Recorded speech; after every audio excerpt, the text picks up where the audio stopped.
하나님의 말씀 봅니다. 사도행전 4장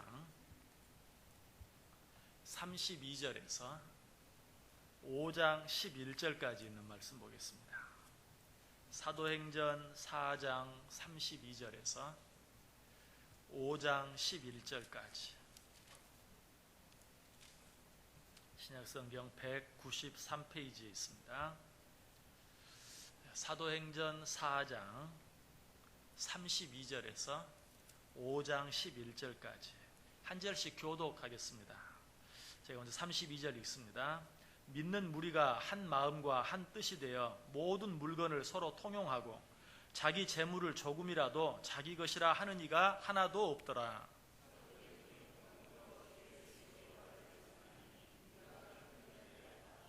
그 중에 가난한 사람이 없으니 이는 밭과 집 있는 자는 팔아 그 판 것의 값을 가져다가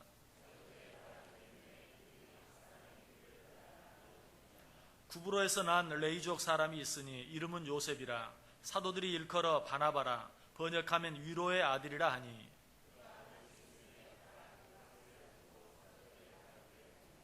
아나니아라 하는 사람이 그의 아내 삽비라와 더불어 소유를 팔아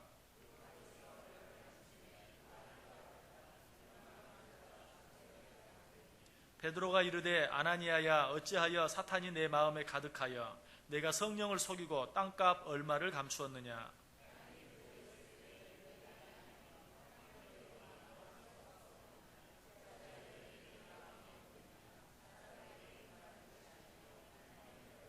아나니아가 이 말을 듣고 엎드려져 혼이 떠나니 이 일을 듣는 사람이 다 크게 두려워하더라. 3시간쯤 지나 그의 아내가 그 일어난 일을 알지 못하고 들어오니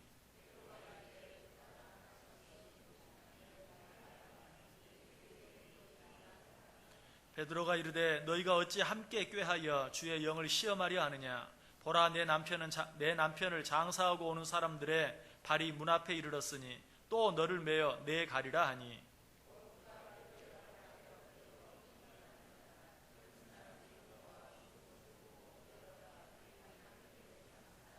같이 읽습니다. 온 교회와 이 일을 듣는 사람들이 다 크게 두려워하니라.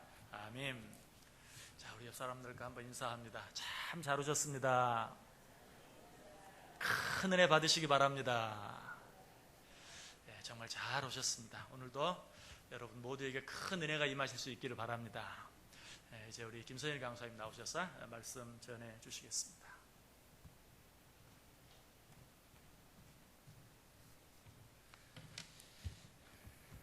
할렐루야, 반갑습니다.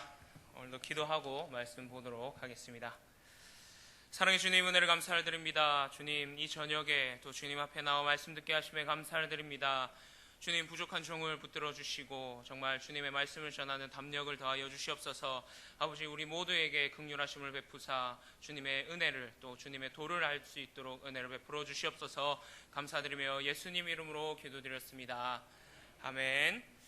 오늘은 어떻게 하려는지 조심하라 라는 제목으로 함께 말씀의 은혜를 나누고자 합니다.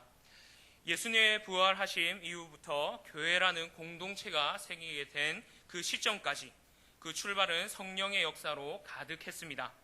마치 하늘나라가 이 땅에 임하였다는 것이 이런 것이겠구나 라고 생각될 만큼 그 역사는 정말 놀라울 정도였습니다. 그들은 무슨 일이 있든 모여 힘써 기도하기를 즐겨했고 어떠한 조롱 속에서도 또 어떠한 권력 앞에서도 그리스도의 도를 지키고 그리스도를 전파하는 데 힘을 썼습니다. 날마다 예수를 믿는 사람의 수가 3,000명씩 또한 5,000명씩 늘어나고 이 일을 위해 박해를 받고 매를 맞는 이를 도리어 기쁨으로 여기는 것이 바로 이 초대교회의 역사의 큰 시발점이었습니다. 그들이 모여서 기도하는 곳마다 땅이 진동하며 방언이 터지고 성령의 충만함이 임하였습니다. 또 성령이 충만하여 담대히 하나님의 말씀을 전하는 모습들이 계속적으로 나타난 것이 바로 이 초대교회의 모습입니다. 그리하여 누가 먼저라고 할 것 없이 그들의 모든 소유를 다 가져다가 공동체 앞에 두고 그 공동체와 또 함께 생활하며 교제하며 사도들의 가르침에 따라 살기를 시작했습니다. 누구 하나도 자신의 소유를 아까워하거나 조금이라도 자신의 것이라고 하는 사람이 하나도 없었습니다. 하나님께서 자신의 삶을 혹은 그 이상을 하나님께 드리겠다는 의미로 즐거운 마음과 헌신의 기쁨의 표현이 자기 재산을 모두 내어 하나님께 드리고 또 자신의 삶 또한 하나님께 내어드렸던 것입니다. 하지만 이 일이 또 얼마 가지 못해 죄가 일어나기 시작합니다. 마치 신약시대의 에덴 동산과 같았던 이 시대에 이 공동체 안에 한 문제가 발생하게 됩니다. 정말이지 아담과 하와 부부의 그 부부의 때처럼 한 부부가 사탄의 꾀에 빠져서 사도들을 속이려 한 사건이 발생하게 된 것이죠. 이미 그들 속에 자라난 죄가 모든 감각을 차단하였고 또 자신들이 어떠한 일을 벌이고 있는지, 무슨 짓을 하고 있는지, 어떻게 하려는지 생각조차 하지 못하고 이 일을 벌이고 있었던 것입니다. 그들이 속이려는 것은 단순히 사도라는 사람이 아니었으며 교회라는 단순한 공동체가 아니었습니다. 하나님을 속이려고 하는 일이었습니다. 오늘 이 아나니아와 삽비라의 모습을 보면 이런 모습을 하고 있었던 것을 우리가 알 수 있습니다. 자신이 밭을 팔아 사도들의 발 앞에 바치고 그렇게 사도들의 공동체 안에 함께 살고자 부부가 결심을 했는데 어떻게 된 일인지 갑자기 마음이 바뀌었는지 그 중에 얼마를 자신들이 갖고 나머지를 사도들의 발 앞에 두었습니다. 그러자 베드로가 호되게 야단을 쳤고 그 결과로 우리가 잘 알듯이 그 부부는 운명을 달리해야만 했습니다. 이런 건 어떻습니까? 어느 한 교회에 부흥회가 있었는데 성령의 감동인지 분위기에 휩쓸려서인지 그래서 흥분을 해서인지 작정 헌금을 부흥회 기간 동안 날마다 100만 원씩 드리겠다고 한 성도가 있었다고 가정을 해보겠습니다. 그렇게 선포를 했습니다. 그래서 옆에 있던 사람도 덩달아 그래? 그럼 나도 하나님께 은혜를 받기 위해 헌금을 한번 해보자. 그래서 덩달아 그 사람을 마음속으로 그 사람처럼 한번 해보겠다라고 생각한 사람이 있었습니다. 정신을 차리고 나니 후회가 밀려듭니다. 내가 무슨 짓을 했지? 내가 왜 이런 말을 했지? 어쩔 수 없이 그 기간 동안 100만 원씩 헌금을 했는데 사람이 시름시름 말라갑니다. 그런데 옆 사람도 정신을 차려보니 똑같이 내가 지금 무슨 짓을 한 거지? 그런데 이렇게 말하죠. 감사합니다. 속으로만 생각해서 선포하지 않아서 그래서 조용히 자신의 생각을 정리했다고 생각을 해봅시다. 만약 아나니아에게 있었던 이 일이 요즘 시대에 일어났었다면 이 두 사람은 과연 살아날 수 있었을까요? 저 또한 벌써 예전에 기억 저편으로 사라졌을지도 모르겠습니다. 주석가들은 이 대목에서 의견이 분분합니다. 죄에 대한 징벌을 받은 것으로 죽음이 그에게 찾아왔다라고 말하는 사람도 있고 또 이 죄책감에 눌려서 또 놀람과 공포로 양심의 가책이 커서 그 중압감으로 운명을 달리했다고 말하는 사람도 있습니다. 어쩌면 그가 성령을 속였다는 것을 깨닫게 되자 성령을 거스르는 죄가 용서받을 수 없다 함을 깨닫고 또 그 사실이 자신에게 비수처럼 그의 마음을 찌르게 되어 죽었다고 말하는 학자들이 여럿 있습니다. 정확한 사인이 무엇이든 간에 아나니아와 삽비라의 처벌이 너무나 가혹해 보이지는 않으십니까? 우리의 신앙의 상식에 의하면 회개하면 용서를 받는다고 말을 했는데 또 회개의 기회도 주지 않고 죽는다는 것이 결코 정당하게 타당하게 보이지 않을 것입니다. 이 유명한 사건에 대해서 적어도 몇 번 이상 많은 설교를 들어보셨을 것입니다. 그가 심판을 받아야 했던 이유 이렇게 들으셨을 것입니다. 첫 번째로 그의 마음에 사탄이 가득했다. 두 번째로 성령을 속이고 세 번째로 하나님을 속였다. 다 맞는 얘기죠. 그렇지만 오늘 저는 이 시간에 그가 죽어야 했던 이유를 찾는 것이 아니라 죄가 그들의 마음속에 지배하게 된 그 시점에 어떤 일이 있었는가에 대해서 한번 생각해 보려고 합니다. 오늘 말씀 사도행전 4장 36절에서 37절을 보시면 요셉이라는 사람이 등장하게 됩니다. 이 사람은 자신의 밭을 팔아 그 값을 사도들의 발 앞에 두었다고 기록을 하고 있습니다. 이 일을 아마도 아나니아와 삽비라도 알았을 것입니다. 그들이 본 것 같습니다. 또 그 모습이 좋아 보였던 것 같습니다. 그리고 그 주변에 사람들이 한마디씩 합니다. 야, 요셉 참 대단하다고. 믿음 좋다고. 그리고 그의 행동으로 인해서 그 공동체가 조금 더 풍족해졌고 또 그 몫을 나누어 받는 사람들의 그 눈빛 또한 요셉에 향한 감사의 눈빛 또 그 목소리가 항상 따라다녔을 것입니다. 그리고 사도들이 그에게 별명을 하나 지어주죠. 바나바라고. 아나니아와 삽비라는 이 일들을 다 들었고 이 모습을 다 보았고 또 그 모습을 부러워했었을 것 같습니다. 그 마음이 든 순간 그들의 계획이 시작됩니다. 나도 밭이 조금 있는데 그 밭을 팔아서 사도들에게 바치면 좀 나도 사람들에게 칭송을 받지 않을까? 사도들에게 좋은 별칭 하나 얻을 수 있지 않을까? 또 사람들이 나를 바라보는 모습을 조금 더 그 눈빛이 그 말투가 바뀌지 않을까라는 생각을 했었을 것 같습니다. 그런데 그 밭을 판 돈을 보니 다 갖다 바치기가 조금은 아까운 것입니다. 그래서 이렇게 느껴졌을 것입니다. 아나니아는 이 일을 두고 갈등을 했을까요? 어떻게 생각을 하십니까?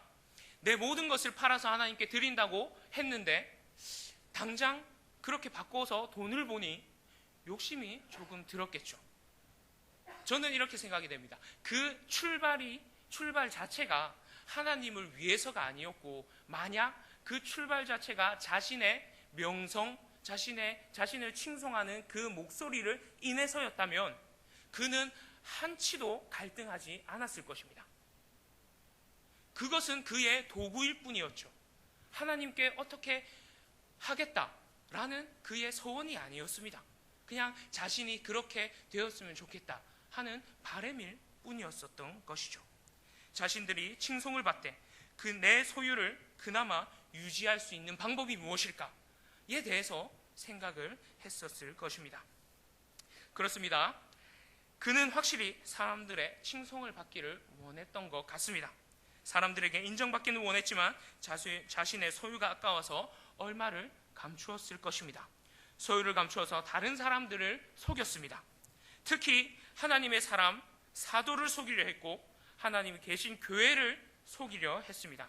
또한 비극적으로 결과적으로는 하나님을 속이게 된 결과를 낳게 된 것입니다.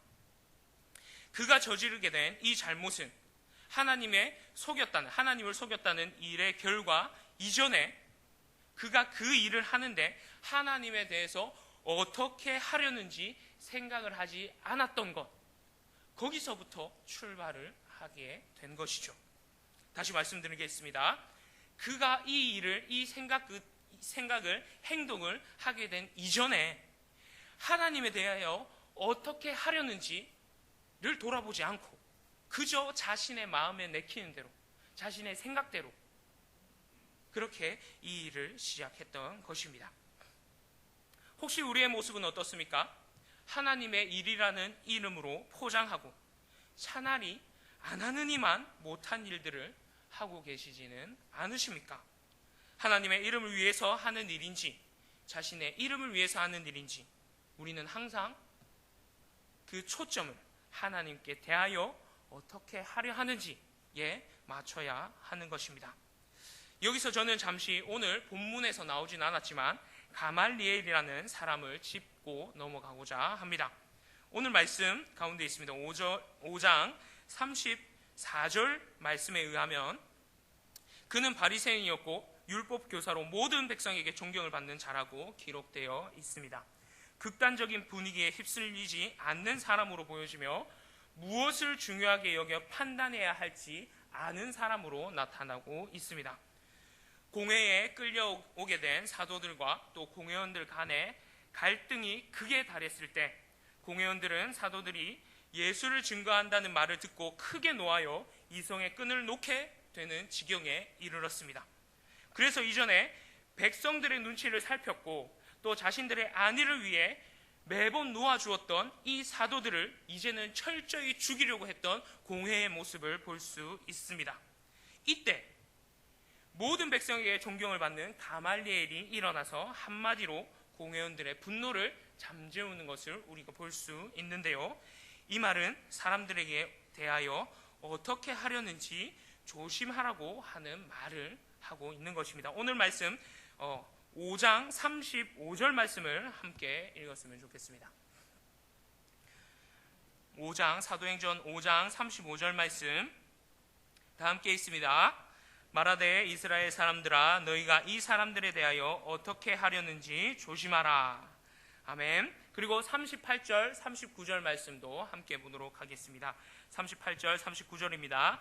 이제 내가 너희에게 말하노니 이 사람들을 상관하지 말고 버려두라. 이 사상과 이 소행이 사람으로부터 났으면 무너질 것이요 만일 하나님께로부터 났으면 너희가 그들을 무너뜨릴 수 없겠고 도리어 하나님을 대적하는 자가 될까 하노라 하니. 아멘. 정리하자면 이렇습니다. 사도들을 대적하는 것이 우리에게는 아무 소용이 없는 것이다. 아무 이득이 될 것이 없다. 이 사상과 소행이 하나님께로부터 났으면 우리는 하나님께 더 큰 범죄를 하는 것이고 우리는 하나님께 대하여 대적하는 것이 되어버린다. 우리의 지식과 경륜이 하나님의 뜻을 오히려 방해를 할 뿐이다라고 말하는 것을 우리가 볼 수 있습니다. 또 계속 이렇게 말하죠. 그렇게 된다면 하나님의 진노하심을 우리가 고스란히 받게 될 것인데 우리는 그것을 감당할 수가 없다. 또한 사람으로부터 났으면 그 일들이 자연스럽게 무너질 것이고 그들의 어리석음이 모든 백성들 앞에서 조롱거리가 될 것이니까 우리는 굳이 신경을 쓰지 말자 라는 말로 가말리엘이 그 성나 있는 분노해 있는 정말 대노해서 사람을 죽이려고 하는 공회 앞에 이렇게 회유하는 모습을 볼 수가 있는 것이죠. 가말리엘의 이 한마디는 모든 분노해 있는 공회원들을 이에서 옮겨 사도들을 풀어주게 되게 하는 말이 됩니다. 가말리엘이 예수를 믿지 않았다는 사실을 우리는 전승으로부터 알 수 있습니다. 하지만 그 일을 어떻게 또 어떠한 관점으로 봐야 하는지 또 어떻게 이 일을 처리해야 하는지 가말리엘은 너무나도 잘 알고 있었습니다. 그의 관점은 그의 이 말의 핵심은 하나님 중심이었던 것입니다. 이 사람에 대하여 어떻게 하려는지 조심하라. 이 한마디로 가말리엘의 모든 믿음과 또 사상들을 우리가 충분히 알 수 있게 되는 것이죠. 철저히 하나님 중심으로 모든 일들을 바라보는 사람은 충동에 휩싸이지 않습니다. 공회원들이 대노해서 이성을 잃고 정말 뒷일은 생각도 하지도 않고 사도들을 죽이려 하려고 했을 때 사도들에 대하는 것이 하나님께 대하는 것을 알았던 이 가말리엘은 그 일을 단지 사람에게만 대하는 것이 아니라 하나님께 대해 있는 일임을 그가 알고 있었던 것입니다. 또한 하나님을 대하는 자신의 모습을 보았던 것이죠. 공회원들 또한 율법을 중요시하는 정통 유대인들에게는 사도들은 눈에 가시였습니다. 그들의 공동체를 위해서라면 이 사도들은 없어져야만 하는 절대 악한 존재, 절대 악의 존재들이었습니다. 많은 공회원들도 이와 같이 생각을 했었을 것입니다. 저들이 없어야만 우리의 공동체가, 우리의 유대민족이 유지될 것이다. 그래서 그들은 그들의 나름대로 정의를 실현하고자 했던 것이었고 또 사도들을 제거하려고 했던 것이었습니다. 하지만 감사하게도 가말리엘이라고 하는 이 사람으로 인해서 사도들을 죽이는 죄를 범하지 않을 수 있었던 것이죠. 하나님에 대하여 어떻게 하려는지 조심하라. 단 한 사람으로 인해서 하나님께 대하여 어떻게 하려는지 조심하는 이 단 한 사람으로 인해서 그들의 목숨을 부지할 수 있었고 사도들도 돌아올 수 있었던 것입니다. 반면 오늘 본문으로 돌아가서 아나니아는 그가 계획하는 일에 대해서 어떻게 할 것인지 조심하는 행동이 보이지 않습니다. 정말 믿는 사람이라면 잠깐 동안 기도하는 모습이라도 보였겠죠. 그게 믿는 사람의 모습이었겠죠. 하지만 그런 모습은 볼 수 없습니다. 아마 생각조차 할 수 없었을 것입니다. 자신이 도대체 무슨 일을 하고 있는지, 또 이 일을 통해서 어떤 결말이, 어떤 결과를 낳게 될 것인지, 또 내가 누구를 속이게 되는 일인지 아무것도 생각을 할 수 없었던 것이 바로 이 아나니아의 행동이었습니다. 베드로가 아나니아에 대해서 가장 먼저 질책한 말을 우리는 주목해야 합니다. 뭐라고 말씀하고 있습니까? 어찌하여 사탄이 내 마음에 가득하여 라고 말하고 있습니다. 사탄은 우리 마음에 여러 모양으로 들어와서 우리를 흔들어 놓습니다. 탐욕과 정욕, 시기, 질투, 불안, 공포 등으로 우리의 믿음을 가지고 항상 장난을 칩니다. 베드로 속에 계신 성령이 이것들을 알게 하셨던 것 같습니다. 하지만 안타깝지만 베드로도 자신의 경험을 해보았기 때문에, 베드로도 이런 경험이 있었기 때문에 아나니아의 상태가 어떤지 확실히 알 수 있었을 것으로 생각이 됩니다. 베드로는 혹시 그가 겪었던 이 상황을 떠올리지 않았을까요? 누가복음 22장 31절 말씀에 예수님께서 베드로에게 이렇게 말씀을 하고 있죠. 이렇게 경고하고 있습니다. 시몬아 시몬아, 보라 사탄이 너를 밀가부르듯이 하려고 요구하였으나 라고 말하고 있습니다. 사탄이 우리 마음에 잠식하게 되면 무서운 능력들을 나타내게 됩니다. 사탄의 무서운 능력 중에 하나는 다름 아닌 하나님으로부터 단절하게 되는 것이죠. 마치 전선이 잘려져서 전기가 흐르지 못하는 것처럼, 또 하늘 높이 나는 연이 줄이 잘려서 마음대로 날다가 곤두박질 치게 되는 것처럼 우리는 하나님께로부터 단절되게 되는 위험한 모습을 할 수 있게 됩니다. 우리는 이것을 가장 두려워해야 되고 가장 경계해야만 합니다. 죄를 결심한 그 순간부터 죄가 우리 속에서 왕노릇 하게 됩니다.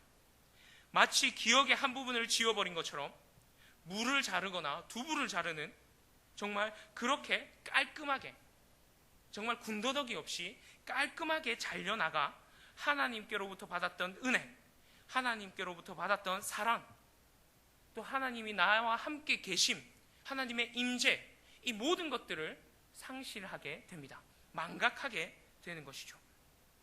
철저하게 하나님을 잊게 만듭니다.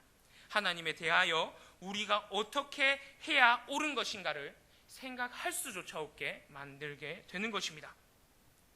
또한 가장 또 두려워해야 되는 것은 하나님을 두려워하지 않게 된다는 것입니다. 하나님께 받을 징벌을 두려워하지 않게 되고 하나님의 진노하심을 염려하지 않게 만들게 됩니다. 심지어 우리의 모든 감각을 마비시켜버립니다. 내가 무엇을 하고 있는지, 잘하고 있는지, 어느 길로 가고 있는지 조차 알 수 없게 무조건적으로 하나님께로부터 일탈하기를 마귀는 그렇게 우리를 하나님께로부터 단절시켜 놓습니다. 그렇게 되어야지만 사탄은 그가 원하는 대로, 또 그가 조정하는 대로 사람을 마음대로 움직일 수 있기 때문입니다. 그렇게 된 우리는 죄 짓는 일에 너무나 자유로운 영혼이 되어버립니다. 여기서 제가 말한 죄에서부터 자유라는 뜻은 양심의 갸체, 또 신앙에 어떠한 찔림 없이 마음대로, 정말 마음 놓고 죄를 짓고 있는 모습을 말하는 것입니다. 또 그에 따른 결과조차 예상할 수 없게 만들어 버립니다. 그만큼 미련해지고 우둔해지고 그에 따른 죄책감도 거리낌도 아무것도 못 느낄 만큼 오히려 담대해져서 마치 머릿속이 먹물을 풀어놓은 맑은 물 가운데 먹물을 풀어놓은 것처럼 탁하게 아무것도 생각하지 못하게 되는 게 우리 안에 죄가 들어오고 그 죄가 우리 안에서 자라나기 시작할 때의 모습이라고 우리가 보시면 됩니다. 마치 불나방이 불로 달려드는 형국을 연상할 수 있게 됩니다. 격렬하게 달려오는 마차 앞에 사마귀의 모습을 하고 있습니다. 격렬히 다가오는 진노 앞에 우리는 무방비로 서 있게 될 수밖에 없는 것입니다. 사탄이 마음을 잡아먹어버리게 되면 인간의 지식과 명철한 두뇌는 무용지물이 되는 것입니다. 많은 사람들이 그렇게 되는 것을 안타깝지만 우리는 너무나 많이 자주 보게 되는 것이죠. 너무나 흔한 일이 되어버리고 있지는 않습니까? 그렇게 죄로 인해서 하나님과 단절된 사람은 철저히 탐욕을 위해 살아가게 됩니다. 자기의 이름, 명성, 욕망과 부와 권력과 정력을 위해서만 살아가는 영혼이 되어버립니다. 그것을 수단과 방법을 가리지 않게 되고 또 하나님의 공동체를 이용하면서까지 자신의 욕망을 채우려는 모습을 하게 되는 것입니다. 하나님을 밟고 올라가서 자신의 이름을 높이려고 하고 있는 모습, 그런 모습들을 우리가 볼 수 있죠. 창세기 11장 4절 말씀에 또 말하되 자 성읍과 탑을 건설하여 그 탑 꼭대기를 하늘에 닿게 하여 우리 이름을 내고 온 지면에 흩어짐을 면하자 하였더니 라고 말하고 있는 모습을 우리가 익히 잘 알고 있지 않습니까? 바벨탑을 지어서 하나님과 같아지려 했던 이 사람들처럼 사탄으로 시작되어진 끝없는 욕망은 하나님의 진노하심으로 마무리되게 됩니다. 베드로는 안타까운 마음으로 아나니아에게 한 번 더 물어봅니다. 어찌하여 이 일을 내 마음에 두었느냐? 베드로와 사도들은 이 욕망 때문에 또 이 마음들 때문에 그리스도가 배신을 당하고 죽임을 당하는 모습을 지켜본 사람들이었습니다. 그런데 그 일이 예수가 부활하고 초대교회가 이렇게 성장하고 있는데 또 이런 일이 일어나다니요. 베드로는 아마 절규하듯이 그를 호통하며 야단을 쳤던 것 같습니다. 성경에는 마음을 지키지 못하고 망한 이들, 고생하는 이들이 많이 나오게 됩니다. 또 마음의 중요함과 또 속일 수 없음을 나타내는 구절이 많이 있는데요. 그 중에 잠언 4장 23절 말씀, 우리가 너무나 잘 알고 있는 말씀이죠. 모든 지킬 만한 것들 중에 내 마음을 지키라. 생명의 근원이 이에서 남이니라. 마음을 지키지 못한다고 생명이 어떻게 될까요? 오늘 말씀을 보시면 정말 생명이 어떻게 되었습니다. 그런데도 우리는 너무나 이 말씀을 너무나 잘 알고 있기 때문에 너무나 쉽게 여기고 있지는 않습니까? 예레미야 17장 10절 말씀에도 이렇게 나와 있습니다. 나 여호와는 심장을 살피며 폐부를 시험하고 각각 그의 행위와 그의 행실대로 보응하나니. 여기서 말한 심장과 폐부가 무엇을 말할까요? 그의 마음, 그의 양심, 그의 생각과 그의 사상이 아닐까요? 하나님께서는 오늘 명확하게 말씀하고 있습니다. 그의 행위와 그의 행실대로 보응하나니라고 말씀하고 있습니다. 우리의 모습과 우리의 행동이 그 앞에서 하나도 남김없이 지워지지가 않는다는 것입니다. 베드로는 우리에게 어찌하여 이 일을 내 마음에 두었느냐 경고하는 모습을 오늘 우리에게 나타내고 있습니다. 또한 가말리엘은 어떻게 하려는지 조심하라고 우리에게 말하고 있습니다. 저는 이렇게 말씀드리고 싶습니다. 마음을 빼앗기기 전에 하나님께 대하여 어떻게 하려는지 조심하시기 바랍니다. 한 가지 얘기를 드리고 오늘 말씀을 마무리하고자 합니다. 총신대 신대원 1학년 때 일입니다. 벌써 4년, 5년 전인데요. 제가 다니고 있는 이 학교에서 또 신학을 하기 때문에만 아니라 또 세상적인 생각으로도 일어나서는 안 될 일들이 너무나 많이 일어났던 것을 그때 보았습니다. 자세한 얘기는 또 부끄러워서 말씀을 못 드릴 것 같고요.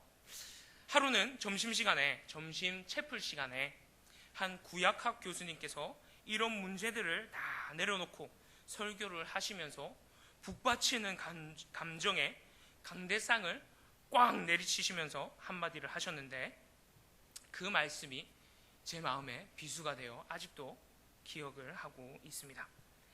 감히 그 동작을 제가 따라하지는 못하겠지만 잘 들어주시기 바랍니다. 그 말씀은 바로 이 말이었습니다. 하나님을 두려워하지 않는데 무슨 지신들을 못하겠어? 하나님을 두려워하지 않는데 무슨 지신들을 못하겠어? 거의 통곡하듯이 외치셨던 그 교수님이 오늘도 떠오릅니다. 우리는 그분 앞에서 숨쉬는 것조차 잊고 또 숨쉬는 것조차 잊을 정도로 긴장하고 일거수일투족을 조심해야만 합니다. 하나님을 두려워하시길 바랍니다. 그를 경외하시길 바랍니다. 예수님께서는 우리에게 이렇게 말씀하셨습니다. 누구든지 내 이름으로 어린 아이 하나를 영접하면 곧 나를 영접하느니. 또 이렇게 말씀하십니다. 내 이웃을 내 몸과 같이 사랑하라 가르치셨는데 또 이렇게 말씀하십니다.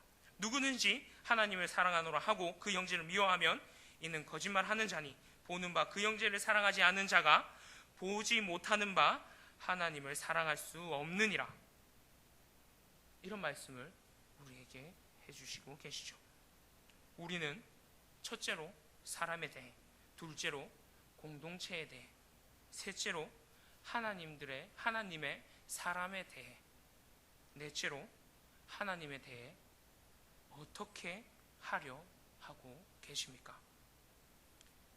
조금 전에 읽어드렸던 누가복음 22장 31절 32절 말씀에 시몬아 시몬아 보라 사탄이 너를 밀가부르듯 하려고 요구하였으나 그러나 내가 너를 위하여 내 믿음이 떨어지지 않기를 기도하였노니 너는 돌이킨 후에 내 형제를 굳게 하라.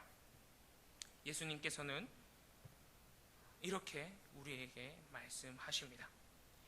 우리는 예수님께 간구해야 합니다.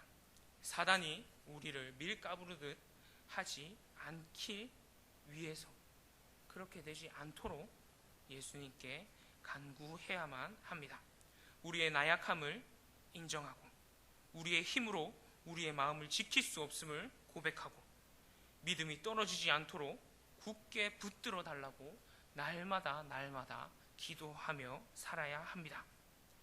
그래야 오늘 말씀하신 것처럼 돌이킨 후에 내 형제를 굳게 할 수 있습니다. 우리가 그 앞에서 바로 살지 못하는데, 그 앞에서 죄를 짓는 삶을 사는데 과연 우리가 어느 누구를 굳게 세울 수 있겠습니까?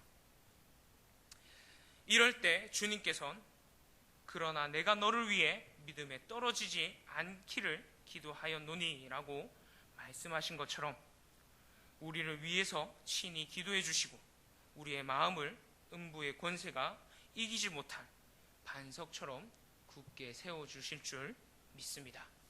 기도하겠습니다. 사랑의 주님, 은혜를 감사드립니다. 하나님, 나의 삶이 하나님께 대하여 어떻게 하렸는지 다시 생각해 봅니다. 주님, 불쌍히 여기시고 긍휼히 여기셔서 정말 우리가 주님을 경외하며 두려워하며 정말 그분 앞에 우리의 모든 것들을 내려놓고 정말 회개하며 또 두려워하는 양심으로 주님 앞에 서 있을 수 있도록 하나님 은혜를 베풀어 주시옵소서. 정말 더욱더 거룩해지기를 소원하며 주님 앞에서 흠과 티가 없는 산제물이 될 수 있도록 하나님 날마다 깨어 쳐서 복종하는 우리의 모습들 될 수 있도록 은혜를 베풀어 주시옵소서. 오늘도 주님께 간구합니다. 사단이 우리를 밀가부르듯 하지 않도록 주님 우리에게 은혜를 주시고 우리를 건져내 주시옵소서. 우리의 모든 삶과 모든 인생이 주님께 예배드리기를 원하오니 하나님 함께하여 주시옵소서. 감사드리며 예수님의 이름으로 기도드렸습니다. 아멘.